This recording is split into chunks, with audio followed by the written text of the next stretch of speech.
So, last video, we stuck our windows all on, and after I got the stone edging all done, and I think it looks really quite nice, I took the glass panes off. I don't know if I'm going to go and put glass panes back on because, so if I do, it'll be from the inside, and I may just cut it really, really close so it fits right inside the stone. Anyway, my next project was I was working on the outside covering, and I left enough of a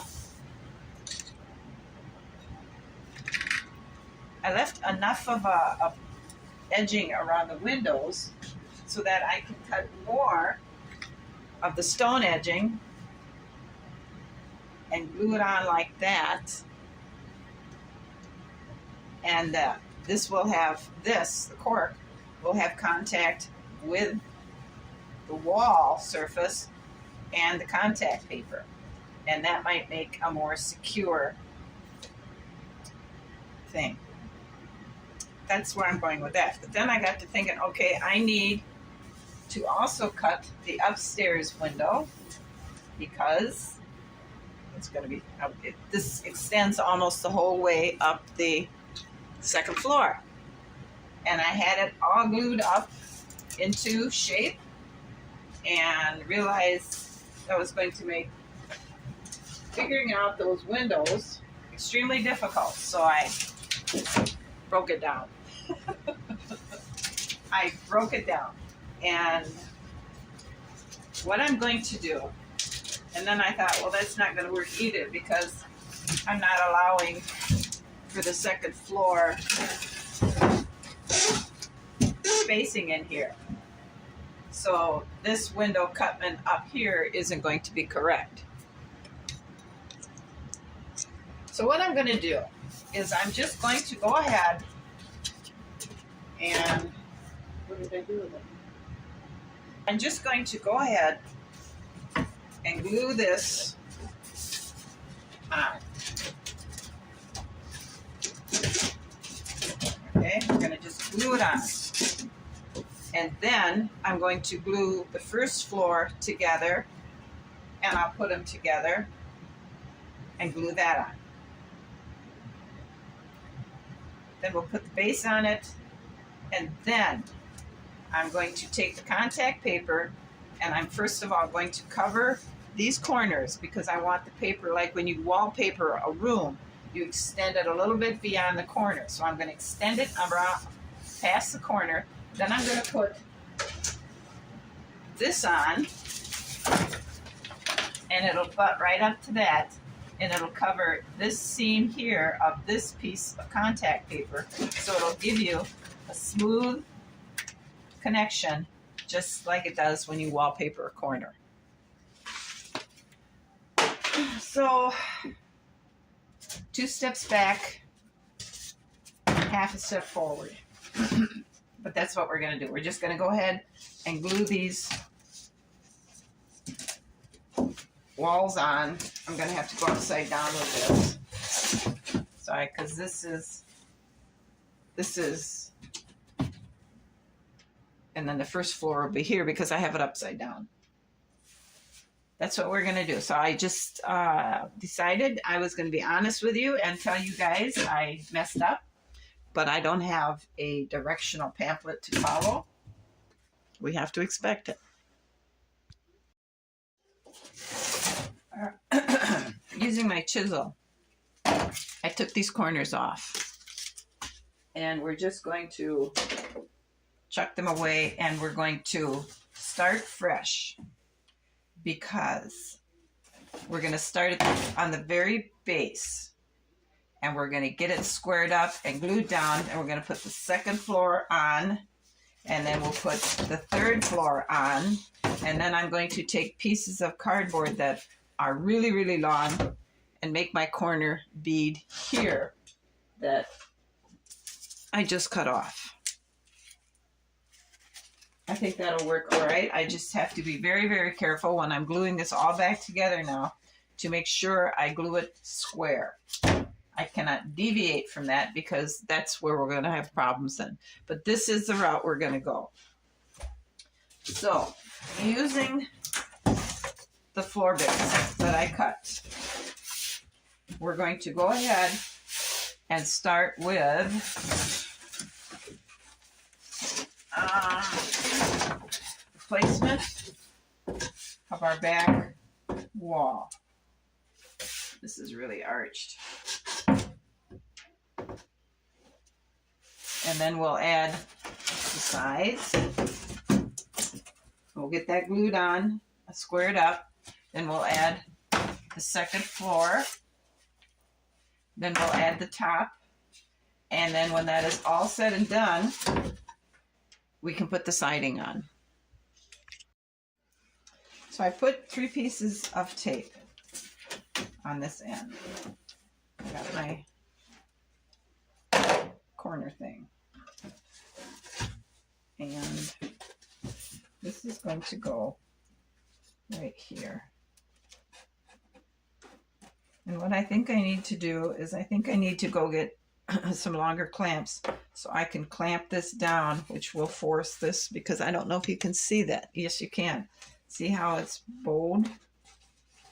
We need to get this clamped together so we get a tight, flat fit. And that should help the bottom straighten out. I gotta go get some longer clamps. All right, I backed you up a little bit. I got some long clamps, more impressive square, and my little square. So we can get our corners right. So I think the place to start is putting glue on this piece. I'm going to use wood glue because, well, I don't have to dump it out of the bottle onto a piece of cardboard and then spread it on with a wooden tool. I can just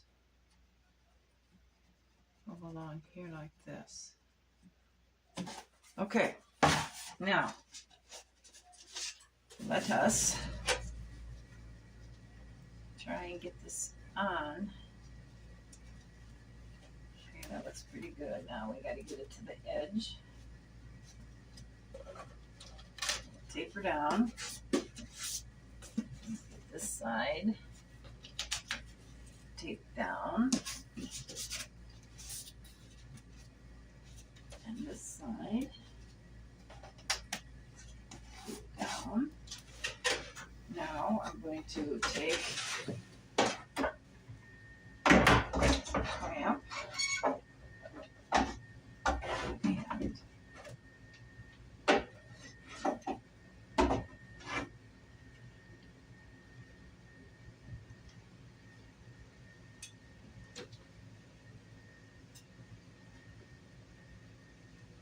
okay, she's tight. Let's get another one on there.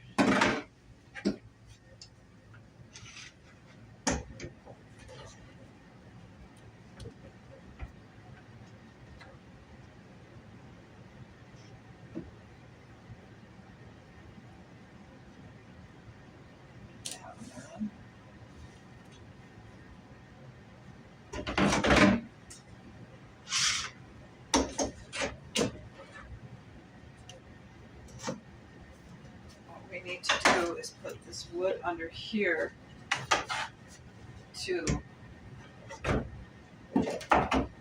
give it a more, because right now the clamps are just pressing on the area they're clamped to, but if we have something like this under it,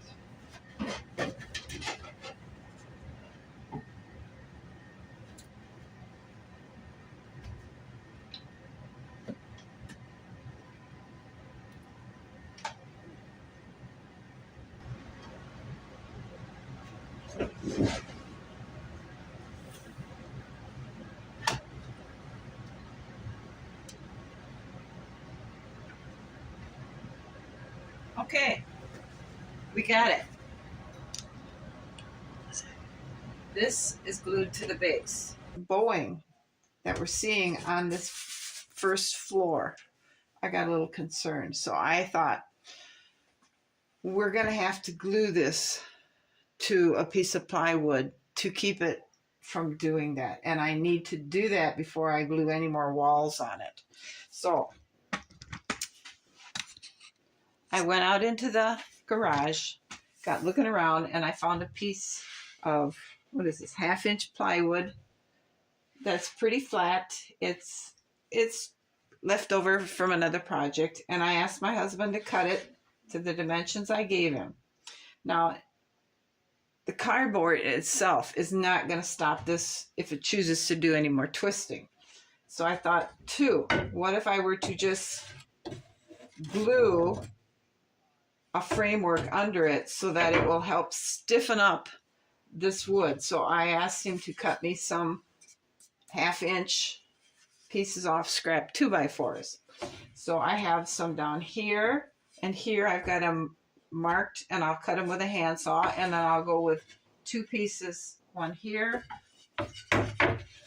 and one here, and that should help stop this plywood from doing any more twisting. It's going to add a little bit of weight to it because right now it's beautifully light and stuff, but this is necessary. We're going to have to do this. Then we're going to put some glue on that, clamp it, and let it glue or let it dry. And then when it's dry, we're going to tip it over, and we're going to glue the base of the first floor to this. Clamp it down tight, let that dry, and then we should have a good foundation for the beginning of our project. So I'm going to go ahead and work on cutting these two because I have them marked, get them in place, get them clamped, and then I'll cut these two to fit in between them, glue them, and then get them clamped. I have the 5 pieces all glued together now, and it's all clamped really tight. I'm going to let that set now. On each one of the pieces, I moved them in about 1/4 of an inch from the edge. Just, I don't know why. I guess I just felt it was the right way to do this. So we're going to let this dry, and hopefully this will help resolve any future problems about warping. And if it doesn't, then I don't know what else there is left to try. But I think this will be okay because dollhouses don't have much problem with warping, and we're just going to hope. Our glue is dry. I took the clamps off, and we have a nice platform. Or not a platform, but a nice base. And I think it's going to work really well. And we'll glue, and then I'll clamp this back on so it forces it down. And this is going to work really, really nice. It is a little bit bigger than this, and that's just what I want. Now I figured, I just broke it off. How do you believe that?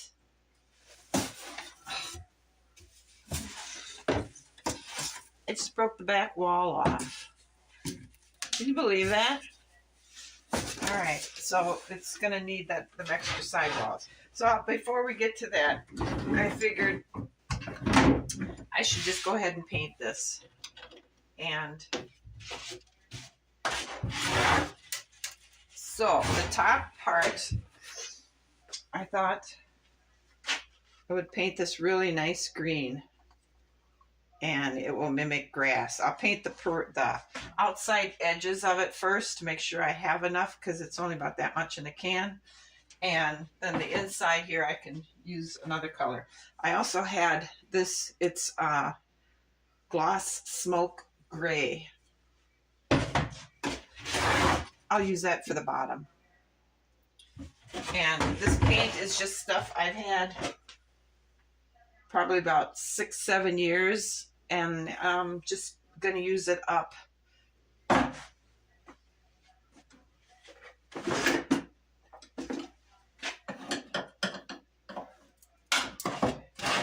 If it's even good. Oh, it's almost a full can. So we're gonna go ahead and we'll paint the bottom of this and then the top edges with the green until it's gone, and then we'll finish up with the gray again. That's my next project. I got the bottom side of our platform painted. I painted it gray and I painted the top part green because I thought there would be just a little bit of an exterior around it that we could do a little bit of landscaping. Our platform is nice and dry, and we're starting over.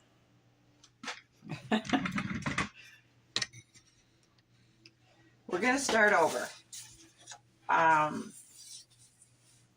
got looking at some pictures of real castles, and they don't have big wide windows like this. They have narrow little, they don't have big wide windows like this. They have narrow slits. So I added cork to it to try and make it look more. And on the inside here, where it fits in, we're going to put the glass, and then we'll put more cork to build it up flush. I cut the length down, and I cut the width down because as I was waiting for this to dry, I got to thinking we're wasting an opportunity here to make a castle. I was focusing on the staircase inside that I wanted to make, thoroughly willing to sacrifice the outside because I was focused on the inside. And so I decided to cut it down to give us some landscape area on the outside so we could put bushes and grasses, so we can give beauty to the outside as well as to just what we're trying to create on the inside. I think I'm going to be cutting it down too much widthwise because this will be the second floor, and then the stairway will come. Okay, the stairway, the second floor. So the staircase will need to come down, hit a landing, and then this one will come down like this, off the side of the landing. Do you see what I'm saying? The second floor, the stairway, it'll have a landing, and then this will come down from the side of the landing this way. So it'll look like that. So that will be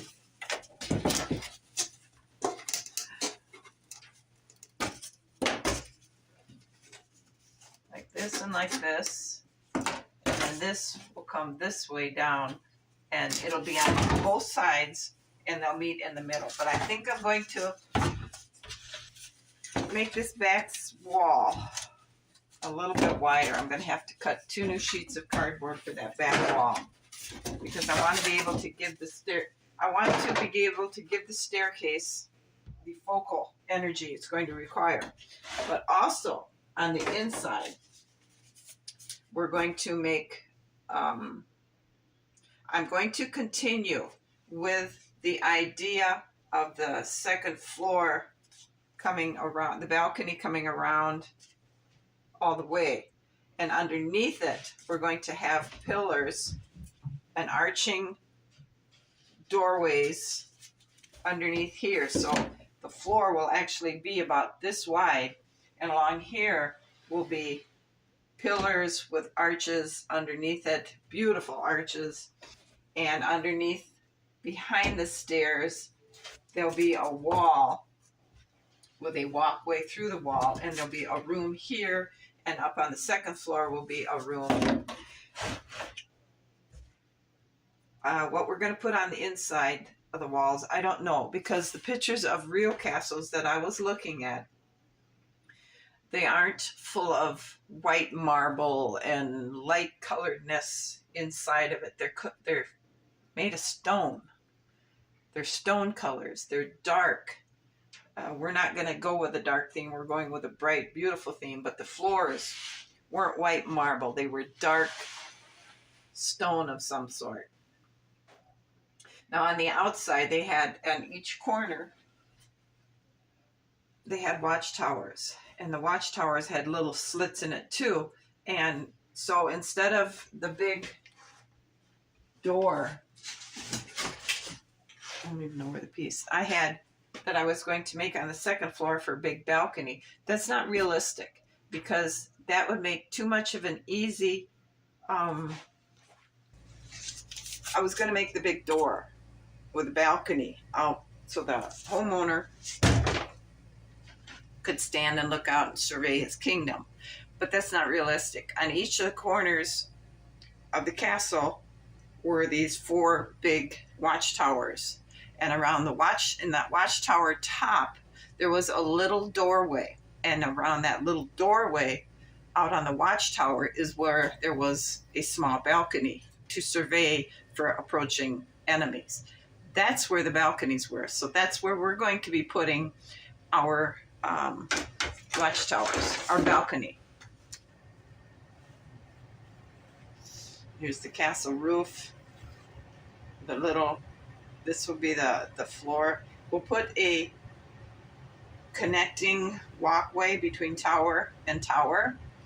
And we'll put just windows here. And then the windows down here. There'll be a little door here, and a little door here, and possibly a little window on each side so they can, and then here will be the balconies.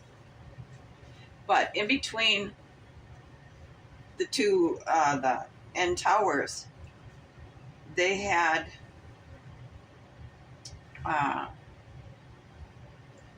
columns. I'm not sure what exactly they were called, but columns that rose from the top to the floor. So that's what we're going to also include. They were like big, they were half the size of these. So we're going to be making those on our castle as well. And like I said, we're going to be putting bushes and things on the bottom. I don't know if we're going to go with trees yet, because if there was trees, that would allow an access point for the enemy to climb up and get on these balconies and attack the top layer of the castle as well as the bottom layer. So I don't know about the trees, but we're going to go with the bushes. So we're going to start over, and I've already restarted doing this, and we're just going to, instead of racing through the outside to get to the inside, we're going to stop and take the time and give the outside beauty as well as the inside. Because I've cut it down, that'll give us more of a earth surface to create maybe some kind of a bridge over what would be a moat. We can make some kind of a entryway into the castle. One of these two sides, we're going to need to cut a doorway in. And maybe that's what should go here, is a big door, a new start, a restart, and we're going to be giving more detail to the outside. I hope you stick around and come back, and please let me know what you think. It's never too late to give me your thoughts. Thanks for watching. I'll see you again. Bye.